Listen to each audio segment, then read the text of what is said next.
मनुस्मृति में शूद्रों के लिए क्या क्या घटिया बातें लिखी है।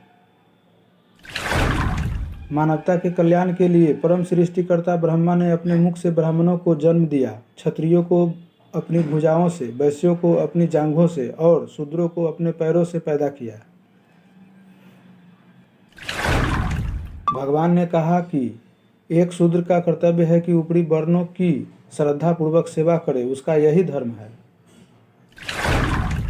100 साल के क्षत्रिय को 10 साल के ब्राह्मण लड़के को अपने पिता के रूप में मानना चाहिए।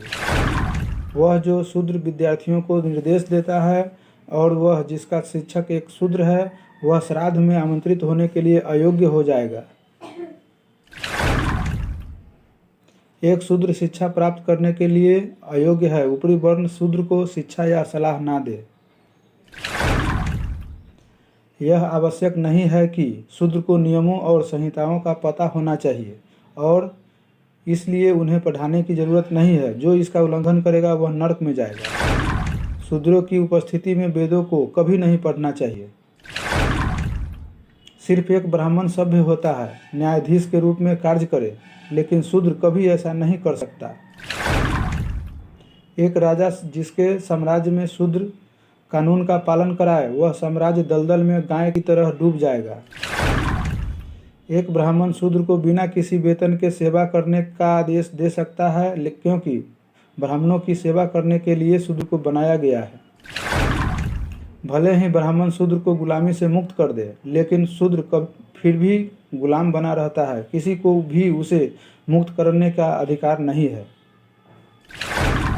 एक शूद्र जो द्विज व्यक्ति का अपमान करता है, उसकी जीभ कटेगी, क्योंकि वह नीच है। अगर शूद्र द्विज नामों और जातियों का उल्लेख करता है तो 10 अंगुली लंबी लोहे की कील गर्म करके उसके मुंह में डाल दी जाए। यदि कोई शूद्र घमंड से ब्राह्मणों को धर्म का उपदेश देता है तो उस राजा उसे उसके मुंह में और कानों में जलता हुआ तेल डलवा दे। एक शूद्र जो ऊंची जाति की महिलाओं के साथ संभोग करता है तो उसे मौत के घाट उतार दिया जाना चाहिए और उसकी संपत्ति को जब्त कर लिया जाना चाहिए।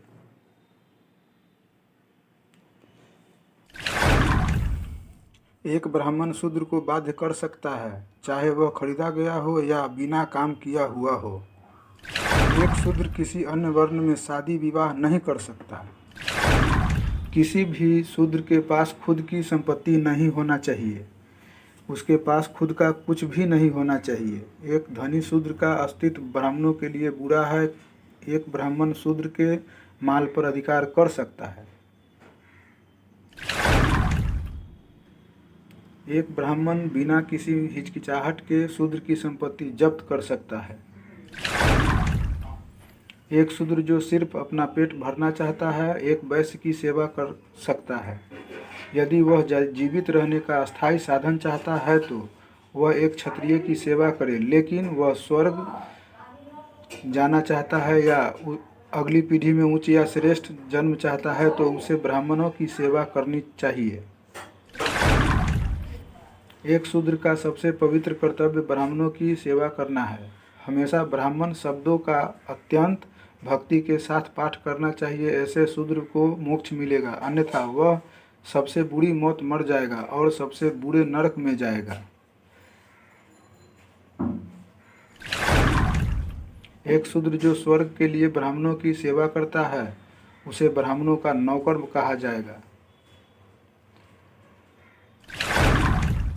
शूद्र का सबसे बड़ा काम सिर्फ ब्राह्मणों की सेवा करना है।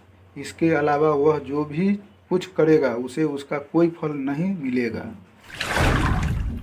ब्राह्मण शूद्रों को बचा हुआ भोजन, पुराने फटे कपड़े, खराब अनाज और पुराने बर्तन दे सकता है। शूद्र जरा सा भी धन संग्रह नहीं कर सकता, भले ही उसके पास इसे बनाने की शक्ति हो, क्योंकि एक अमीर आदमी गर्व करता है जिससे ब्राह्मणों को दर्द होता है। मनुस्मृति सबसे घटिया किताब है, इसे जलाया जाना चाहिए।